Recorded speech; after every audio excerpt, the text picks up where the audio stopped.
Bienvenue à cette nouvelle édition du mois de juillet de notre magazine d'information SMA. Au titre de cette nouvelle édition, Lyon, clôture du Conseil plénier 2023 et célébration des 40 ans des fondations SMA. Ghana, découverte de la réalité pastorale de la paroisse Sacré-Cœur de Téchi-Méchien. Strasbourg, extension pastorale de la SMA dans le doyenné de Chouécouz. Et pour ouvrir cette page d'information, nous allons nous rendre à Lyon, où les participants au Conseil plénier 2023 partagent avec nous leurs impressions et leurs sentiments sur le Conseil plénier et aussi sur la célébration des 40 ans des fondations SMA.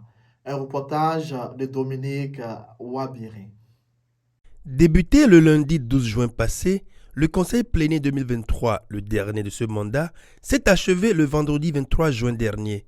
Ces 2 semaines de travaux ont porté à des conclusions qui guideront les activités missionnaires de la SMA jusqu'à l'Assemblée générale 2025. Le tout s'est passé dans une ambiance fraternelle. Pour moi, retourner ici à Lyon, c'était vraiment très important aussi pour moi parce que la première fois que je suis parti dans l'Argentine pour rentrer dans la vie comme ça, missionnaire en dehors de mon pays, c'était ici. Ça fait 24 ans en arrière. Et la province de Lyon et la maison ici du 150, c'est toujours la maison où on retourne toujours très volontiers. On est très, très bien accueillis. Et ce qui était très joli est de voir comment les confrères venant de nouvelles entités ont donné une nouvelle vie à cette maison. Et ça donne une grande joie parce que montre que les chemins de la mission nous rassemblent comme des frères partout où nous venons. Le Conseil plénier a eu 2 jours de célébration des 40 ans des fondations SMA, une table ronde le samedi 24 juin et une messe d'action de grâce le dimanche 25 juin. Ces célébrations ont vu la participation d'anciens supérieurs généraux, de 2 archevêques et de 2 évêques SMA et de nombreux confrères SMA, des sœurs NDA et des sœurs de Menton.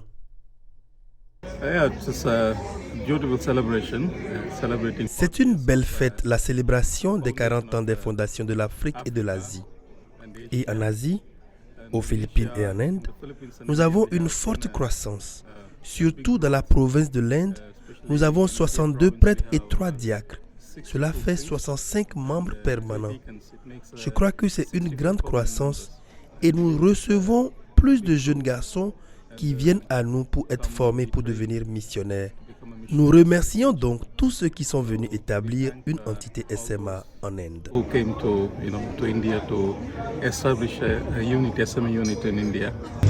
venons de vivre une célébration dans cette basilique de Notre-Dame de Fourvière. Et en ce 25 juin, nous commémorons la mort de Monseigneur Marion de Brosiac. Ça fait vraiment plaisir de voir tous les supérieurs récemment ici rassemblés avec les anciens supérieurs généraux pour célébrer les 40 ans de l'ouverture de la porte aux Africains et aussi aux peuples d'origine asiatique et américaine pour participer à l'évangélisation de l'Afrique.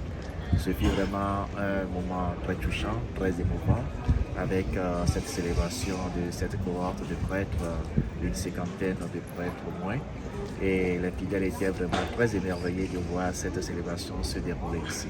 Et nous sommes vraiment très reconnaissants à Dieu pour tout ce qu'il fait et tout ce qu'il continue de faire dans nos vies et aussi dans la vie de nos peuples africains pour qui nous prions en ce jour. Le tout s'est achevé dans une ambiance bon enfant à Chaponneau.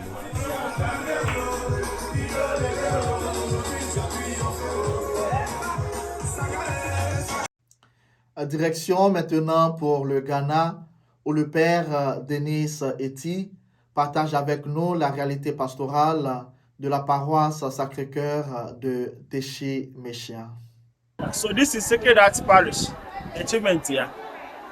Nous sommes à la paroisse du Sacré-Cœur de Téchi-Mentia, une paroisse commencée il y a près de 100 ans par nos frères les missionnaires SMA, principalement des Pays-Bas, de France aussi, et plus tard de la province d'Irlande qui a pris le relais. Le dernier confrère irlandais était feu le père John Flynn.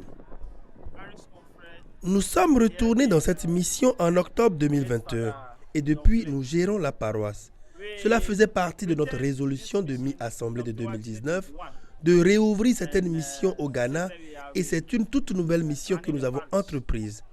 Techimentia est principalement une communauté agricole. La plupart d'entre eux sont des agriculteurs. Ils cultivent des tomates, du manioc et des denrées alimentaires. Nous avons une communauté très vivante et 8 autres stations secondaires rattachées à la paroisse. C'est ce que nous faisons ici. Nous sommes engagés dans l'apostolat urbain et la première évangélisation en ce qui concerne les stations secondaires. La paroisse a une population de 400 paroissiens actifs, on peut dire, et nous avons 2 messes le dimanche à la paroisse principale et dans les stations secondaires. Nous faisons le travail normal d'une paroisse, catéchisme, visite des malades, apostolat scolaire. Nous sommes également impliqués dans les questions de justice et de paix ici et d'écologie. Nous voulons appliquer l'enseignement du pape sur le Laudato Si dans la communauté. C'est ce que nous faisons depuis que nous avons repris la paroisse.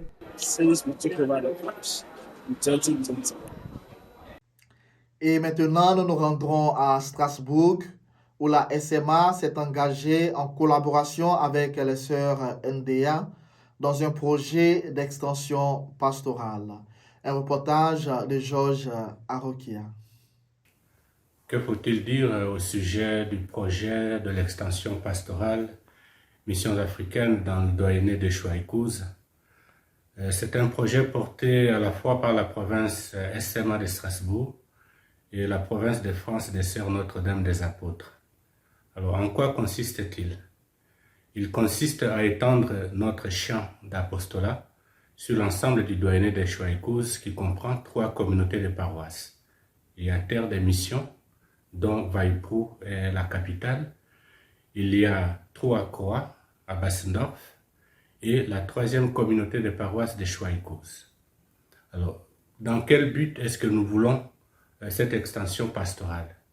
C'est pour initier une pastorale en direction des jeunes et des enfants en lien avec le collège des missions africaines de Haguenou.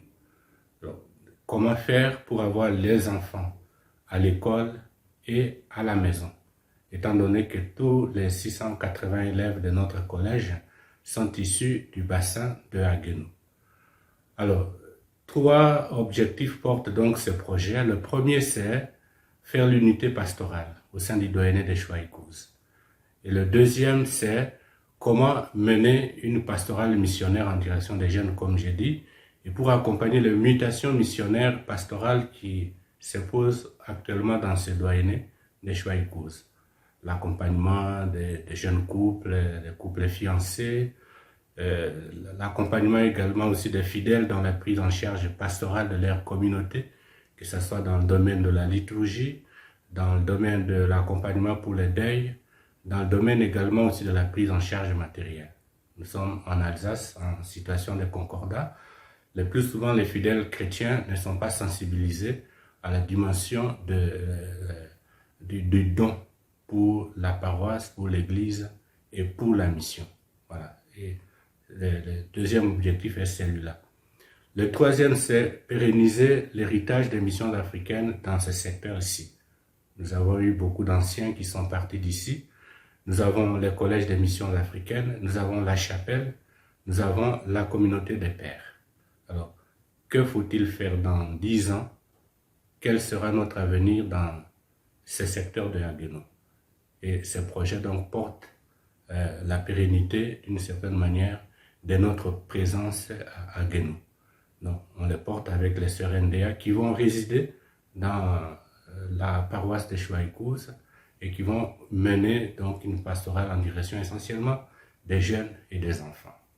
Donc pour moi, ce projet, celui de prendre en charge tout un doyenné de la zone pastorale de Haguenou, nous permettra, c'est-à-dire les NDA et les SMA, de travailler ensemble dans la pastorale scolaire et dans la pastorale paroissiale.